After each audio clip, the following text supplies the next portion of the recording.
Kua tae te 3 miriona tāra mai te kāwanatanga ki te takiwā o Wairua. Hei hāpai ki te whakatika i ngā mahuetanga iho mai o parawhenua mea i tau ki a rātou i ngā wiki tata nei. Nō te mutunga wiki tai atu ai te Prime Minister ki te rohe o te tai rāwhiti ki te whakarongo ake ki ngā nawe o ngā kainoho ki te ātamātai hoki mai te rangi he pēhea nei te ngau kino ki te rohe. Anei te rīpoata a Moana Makapelulei. Tuparere ana e kiri topa, he aromata wai i te Waipuke ki raro. Ko ia ko te koromatua e arotake ana i ngā wāhi mōrearea o te Wairua. Ko te one tahua nei kei te waha o te awa te take i raru ai te taone i tēnei marama. He mea whakahaere te tahua e te kaunihera rohe o te matawa Māui.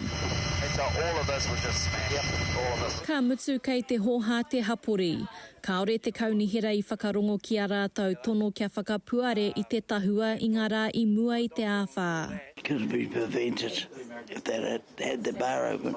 Certainly a lot of frustration amongst the community around that response, and I think possibly around the way it's been handled. E rima rau ngā whare i raru i te Waipuke. By 6, it was waist deep. I was carrying my baby, waiting for my uncle. Thank God he came and rescued us. I nāia nei he aromata wai kei te haere ki ngā whakautu a te kaunihera arohe ki te Waipuke. E whitu te kaumiriona tāra ngā pūtea tautoko kua riro kē ki a rātou mai te kāwanatanga hei whakatika i ngā Waipuke. He oe he kotahi miriona tāra noa kua whakapaua ki ngā mahere rautaki. So what the hell we've spent it on, and we've gone, I'm sorry, but that is just not acceptable. And so we've now got 69 million to do our flood protection work. A lot of that planning and that probably should be business as usual. We should have had riverbank protection or river flooding protection years and years ago. It is frustrating that actually it's taking too long. I want it to get moving. Hei tā te hapori me riro ki a rātou kē te mana whakahaere i te waha o te awa. Listen to us, give us a chance to show you what we know.